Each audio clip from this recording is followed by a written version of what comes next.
Captain Tak of the Novan Scout Force frowned at the readings on his display. His elite squad had been tracking this previously uncatalogued species for 3 solar cycles now, and the data made little sense. Commander Rhea, these biological scans can't be accurate. No natural armor. Minimal muscle density. How did these creatures even achieve spaceflight? Tak gestured at the holographic display, showing the bipedal beings moving about their frontier settlement. Commander Rhea adjusted her sensor array, her 4 eyes narrowing in concentration. The readings are consistent, Captain. These humans appear physically unremarkable.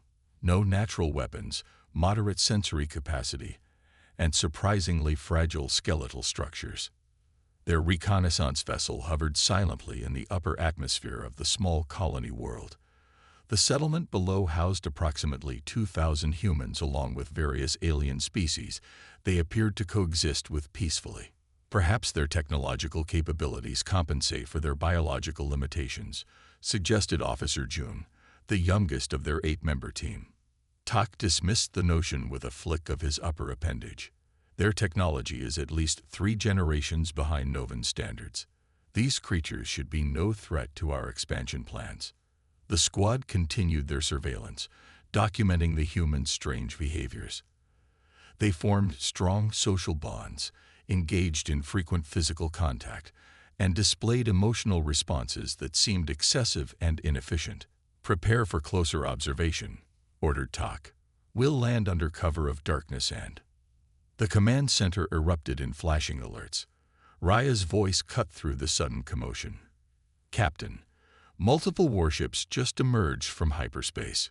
Krell Separatist signature. Below, explosions bloomed across the human settlement as Krell attack ships screamed through the atmosphere. Perfect timing, Tak muttered. Now we'll see how these humans respond to a real threat. The Novan squad watched in stunned silence as the human colony transformed before their eyes. What had been a peaceful settlement moments before now buzzed with organized activity. Civilians moved with purpose, gathering children and elders into central buildings, while others rushed to defensive positions. Tak zoomed in his viewing screen on a group of humans who had been farming only minutes before. They now stood with basic weapons, forming a perimeter around a school building. Their faces showed fear, but their postures conveyed determination. How are they organizing so quickly? Officer June asked. I detect no central command structure. Look at their communication patterns, Raya noted, pointing to data streams. They're using a simple but effective relay system. Each section of the colony has a coordinator who distributes tasks. The first wave of Krell warriors landed at the colony's edge. Standing nearly 2 meters tall with natural armor plating and razor claws, they advanced with confidence toward the seemingly defenseless humans. What happened next shocked the watching Novans. Instead of fleeing, the humans employed tactics the scouts had never seen before. They used the environment as a weapon, collapsing pre-weakened structures onto Krell units, creating choke points where superior numbers meant nothing, and setting traps that separated the Krell forces. These aren't the actions of untrained civilians, Tak observed. Every human over juvenile age appears to understand basic combat principles. A small group of humans had positioned themselves on a rooftop. As Krell warriors passed below, the humans dropped not bombs but containers of some caustic substance that adhered to the Krell's breathing apparatus. Ingenious, whispered Rhea. They identified the Krell respiratory weakness immediately. Officer June was monitoring human biological readings. Captain, their bodies are changing. Adrenaline levels increasing, pain receptors dulling, muscle efficiency improving. They're chemically transforming into combat mode. The Krell commander, recognizing the unexpected resistance, ordered a concentrated attack on the colony's power center. 3 Krell battle cruisers positioned themselves overhead, preparing for orbital bombardment. The humans responded with a move that defied logic. Rather than strengthening their defenses, they launched an offensive against the Krell ground command post. This is suicide, Tak stated flatly. They're sending their strongest fighters directly into the heaviest concentration of Krell forces. Yet somehow, the small human strike team penetrated the Krell defenses. Using speed and coordination rather than strength, they reached the Krell commander. Within minutes, the command structure collapsed into chaos as the humans targeted communication nodes rather than warriors. They're fighting like predators, Raya realized. Not like soldiers at all. They identify weaknesses and strike decisively regardless of personal risk. As night fell, the Krell forces retreated to regroup. The humans had suffered losses but held their ground. More remarkably, they immediately began treating wounded Krell left behind alongside their own injured. "I don't understand," said June. "Why waste resources on enemy wounded?" Captain Tak watched the humans moving through their damaged colony, already rebuilding, reorganizing, adapting. His mandibles clicked in the Novan expression of profound respect. "Because we've been wrong about everything," he replied. "These aren't simple creatures who somehow achieved spaceflight. These are apex predators who chose civilization." He turned to his crew, "And we need to understand why before they expand further." The Novan squad crouched behind the rocky outcrop, their adaptive camouflage blending perfectly with the surrounding terrain. From this vantage point on the ridgeline, they had an unobstructed view of the human colony below and the battle that had raged through the night. "By the 7 moons," whispered Officer June, his 4 eyes wide with disbelief. The transformation of the humans was complete. Gone were the smiling, social creatures they had observed just a day earlier. In their place stood organized combat units moving with frightening precision across the battlefield. "Record everything," ordered Captain Tak, his voice uncharacteristically strained. "The Council needs to see this." Data Specialist Han manipulated his equipment frantically, adjusting sensors to capture every detail of the conflict. "Sir, their heart rates and neurochemical profiles have completely altered from our baseline readings. They're producing combat stimulants naturally. Nothing in our files suggested this capability." Below, a slender human female with dark hair, no larger than a juvenile Novan, moved through a group of Krell soldiers with shocking efficiency. Despite facing enemies twice her size with natural armor and superior strength, she disabled 3 warriors in rapid succession. Her movements displayed a combat style that adapted in real time to the Krell's attacks.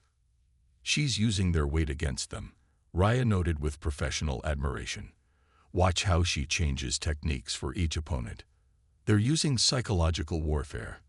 Commander Rhea continued, pointing to another section of the battle. "Look how they communicate loudly during combat. Those shouts and calls aren't just coordination. They're deliberately triggering fear responses in the Krell. Indeed, the humans fought not just with weapons but with noise. Their battle cries echoed across the valley, creating a psychological effect that seemed to confuse and intimidate the Krell forces. Most disturbing was the colony's rapid organization. Within minutes of the initial attack, the entire settlement had transformed into a coordinated defense force. Children were secured in central buildings while adults formed perimeter teams. Even the elderly appeared to have designated roles, preparing medical stations and distributing supplies. "What kind of species trains its non-warriors for combat?" asked Medical Officer Suk, adjusting her viewing scope. "These patterns suggest rehearsed responses." "One that evolved as a pack hunter," replied Tak grimly. "Han, access the archives. I need evolutionary data on humans immediately." Han connected to their ship's database, his fingers moving rapidly across his portable terminal. Several moments passed before his eyes widened. "Sir, humans evolved on a death world. Their planet experienced extreme climate variations, predator-filled environments, and constant natural disasters." The information scrolled across their shared visual feed, images of Earth's prehistoric predators, climate records showing ice ages and warming periods, geological data revealing massive volcanic activity, and meteor impacts. "That explains their adaptability," Rhea observed, "but not their combat efficiency. Look there." She directed their attention to a section near the colony's agricultural zone. A group of humans had lured a Krell patrol into a carefully prepared ambush. Despite inferior weapons, they were systematically eliminating the invaders using the environment and coordinated attacks. They're using cooperative hunting tactics, Tak realized, just like their ancestral species did. Han continued scanning through intercepted communications between the human defenders. His mandibles clicked nervously as he processed what he was hearing. "Sir," Han's voice had grown quiet. "According to their communications, these aren't even their warriors. These are scientists, farmers, and teachers." The Novans exchanged troubled glances. Medical Officer Suk adjusted her scans. "Confirmed. I'm reading occupational identifiers in their colony database. The female who disabled the 3 Krell soldiers is listed as a botanical researcher. The group leading the ambush is comprised of agricultural specialists." "Where are their actual warriors?" asked June. "That's what truly concerns me," Tak replied. "If their civilians fight with this level of skill." They watched as a new wave of Krell troops descended from their ships, heavily armed and moving in tight formation toward the colony center. The humans quickly reorganized, shifting defenders to counter the new threat without leaving other sectors vulnerable. "Their tactical awareness is extraordinary," noted Rhea. "They're fighting as if they can see the entire battlefield at once." Han studied his readings. "They've established a communication network using their primitive devices. It's simple but remarkably effective." Below, the human defenders had constructed makeshift barriers from colony materials. Behind these, they had positioned their strongest weapons. As the Krell advanced, the humans held their fire until the exact moment when the enemy reached optimal range. "They understand Krell shield technology," Suk observed. "They're timing their attacks to exploit the recharge cycle." Tak watched as the human defenders worked in perfect coordination, each performing their role without apparent centralized command. They adapted instantly to changing Krell tactics, seeming to anticipate enemy movements before they occurred. "We need to reevaluate everything we thought we knew," Tak finally said, his voice solemn. "These humans may be the most dangerous species we've encountered yet, not because of their technology or their biology, but because of how they think." As the sun began to set on the second day of battle, the Krell forces retreated once again, leaving behind their dead and wounded. The humans immediately began treating all casualties, regardless of species.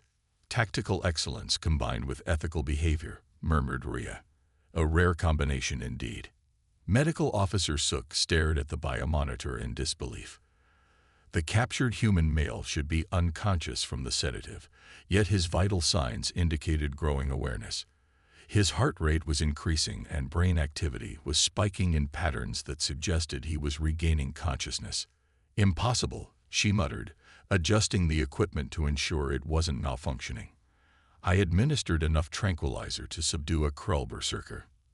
The temporary laboratory they'd established in their cloaked shuttle contained the finest Novan medical technology, but something about human physiology defied their understanding. The human lay strapped to the examination table, secured by restraints designed to hold creatures 3 times stronger. He was an average specimen, a colony security officer they had captured during the confusion of the Krell attack. His name tag read Min. Suk took another blood sample and ran it through the analyzer. The results confirmed her suspicion. The human's liver was processing the sedative at an astonishing rate, breaking down the compound into harmless byproducts. Captain Tak entered the laboratory, his exoskeleton clicking against the metal floor. "Report." "Sir, humans are biological anomalies." Suk projected a holographic comparison of Novan and human cellular structures. "Their bodies contain redundant systems. They can survive partial organ failure, significant blood loss, and even continue fighting with multiple fractures." "Explain," demanded Tak, his 4 eyes focusing on the human who was now visibly twitching despite the massive dose of sedative in his system. "First, their circulatory system." Suk highlighted the relevant sections in the hologram. It can reroute blood flow around damaged areas. Their bodies automatically prioritize vital organs when blood volume drops. She shifted the display to show the human's nervous system.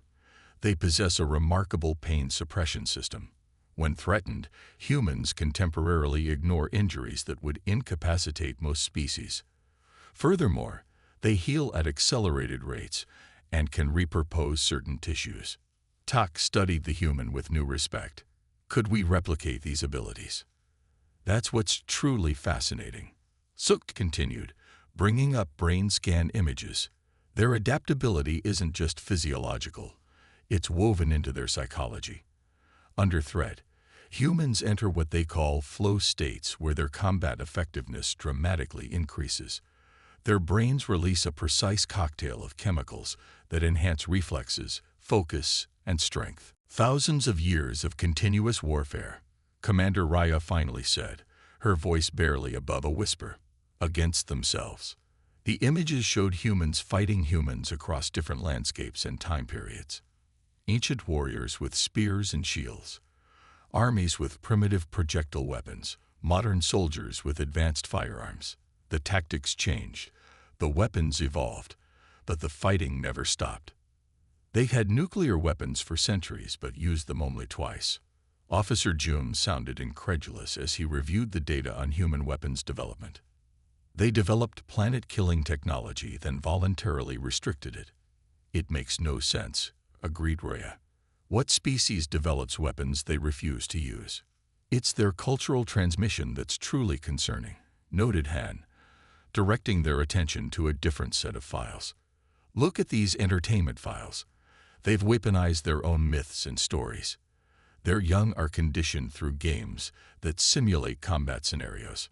The screens now displayed human entertainment media, films showing heroic battles, games where children practice strategic thinking, books describing combat techniques and military history. They glorify their warriors, Tak observed. They preserve the memory of combat excellence and pass it to the next generation. Medical Officer Suk was at another station, reviewing human biological studies.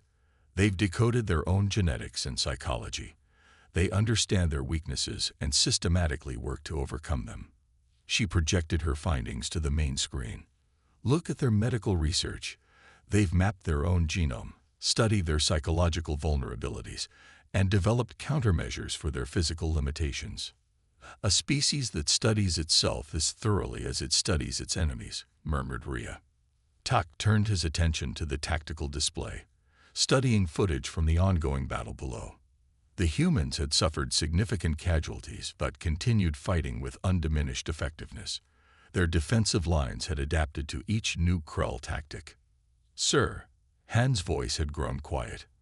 I've accessed classified records of first contact incidents with other species. Several technologically superior civilizations attempted to subjugate humans. None succeeded. He played footage of earlier conflicts. One showed massive beetle-like aliens retreating from Earth despite overwhelming firepower advantages. Another displayed negotiations where clearly superior visitors made surprising concessions to humans. In each case, the attacking species underestimated human persistence, Han explained. The humans simply refused to accept defeat. They kept fighting, adapting, and counterattacking until the cost became too high for the invaders. Like they're doing with the Krell now, observed Jun. Tak considered all they had learned. Humans were not just physically resilient and tactically adaptable. They were culturally designed for warfare. Their entire civilization preserved and transmitted combat knowledge, while simultaneously developing ethical restrictions on its use. Recommendation. Tak asked Rhea. She hesitated, weighing the options carefully. The Novan Expansion Council needs this information immediately. Humans represent either our greatest potential allies or an existential threat. Either way, our previous assessment of their capabilities was dangerously incorrect. Tak nodded in agreement, preparing to send their findings when the ship suddenly rocked violently. Warning lights flashed across the command center as systems reported damage. Krell warship has detected us, shouted the pilot from the navigation station. They're demanding our surrender for violating separatist territory. The tactical display showed a massive Krell battlecruiser moving into position above them. Their small scout vessel was no match for its firepower. They think we're allied with the humans, Raya said. They'll extract everything we know before executing us. More warning shots flashed past their viewports, illuminating the command center with brief flashes of light. The Krell were demonstrating their superior position. Tak looked at the images still playing across their screens. Humans fighting impossible odds, adapting to overcome superior forces, refusing to surrender even when defeat seemed certain. In that moment, he made a decision that would change galactic history. "Take us down," he ordered, moving to the pilot station. "We're joining the humans." "Sir?" The pilot looked shocked. "The Krell will destroy us either way," Tak explained. "But with the humans, we at least have a chance. And perhaps," he glanced at the continuing battle below, "perhaps we have something to learn from them." The Novan ship dove toward the embattled colony, pursued by Krell weapons fire. They were about to discover firsthand why humans were considered the most lethal warriors in the universe. The battle for Colony Outpost 37 had reached its climax. Krell forces had breached the main defensive perimeter, and fighting raged through the settlement's central plaza. Explosions shook the ground as Krell artillery pounded what remained of the outer barriers. Captain Tak fought alongside a human squad, his superior Novan strength complementing their tactical adaptability.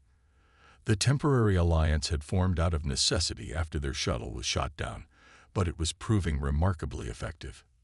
"Flanking maneuver," shouted Jin, the human squad leader.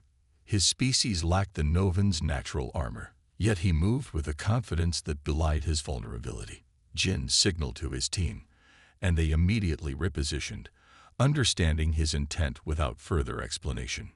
Tak followed Jin's lead, impressed by how easily the humans had incorporated the aliens into their combat units. The Novan's natural armor provided cover for the more fragile humans, while the humans' quick reflexes warned of incoming dangers the Novans might miss. "Behind you," Jin called. Tak turned just in time to see a Krell warrior charging toward him. The captain used his reinforced exoskeleton to block the attack, then struck back with precision learned from watching the humans fight. Nearby, Medical Officer Suk worked frantically alongside human doctors in a makeshift field hospital. Her specialized knowledge of Novan and Krell biology complemented the humans' advanced trauma care techniques. Together, they saved lives that either group working alone would have lost. Commander Raya had taken over a damaged communications center, coordinating joint defensive positions using a mixture of Novan tactical doctrine and human adaptability.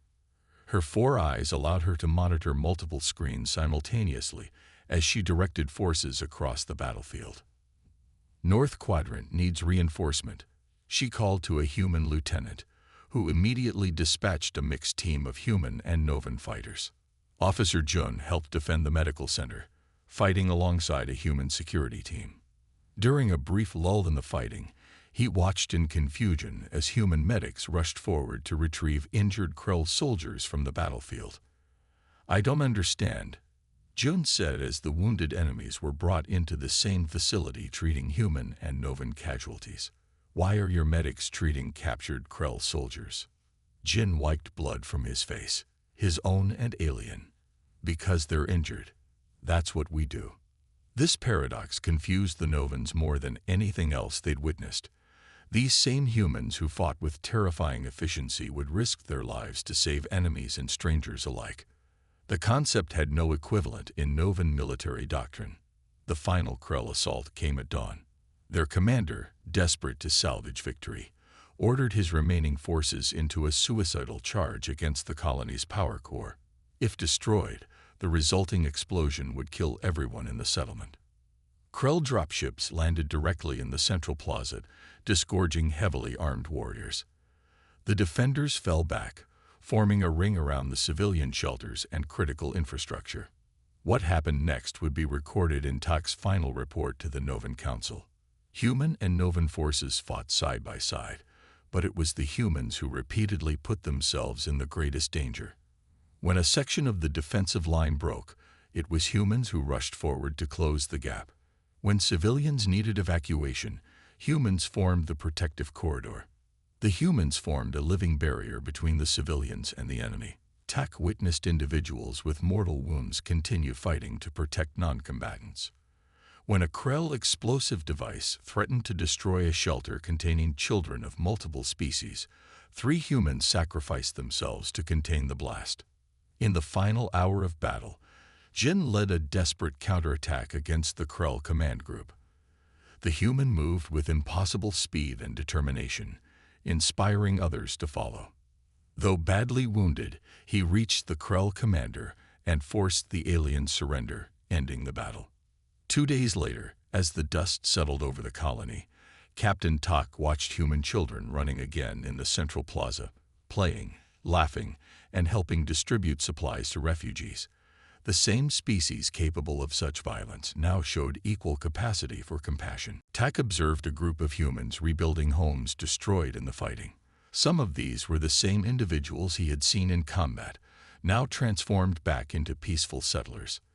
The transition seemed impossible, yet the humans managed it with remarkable ease. "Have you completed your assessment?" Jin asked, approaching the Novan captain. The human's arm was in a medical brace, and healing cuts marked his face. "Yes," Tak replied. "I now understand why humans are considered the universe's most lethal warriors." "And what conclusion did you reach?" Tak gestured toward a human female cradling an injured Krell child, providing it with food and comfort despite the fact that its species had tried to destroy her home just days before. "You are dangerous not because you are monsters," he said, "but because you will become monsters to stop them. You fight with the efficiency of predators, but the conviction of protectors. It makes you the most formidable allies, or enemies, any species could have." Jin smiled slightly. "We're just people trying to survive, like everyone else." "No," said Tak, watching as humans and aliens work together to rebuild. "You are something the galaxy has never seen before, and everything will change because of it." As his ship prepared to depart with their crucial intelligence, Tak knew the Novan Council would never view humanity the same way again. The question was no longer whether humans were dangerous. They unquestionably were, but whether the rest of the galaxy was ready for what humans might teach them.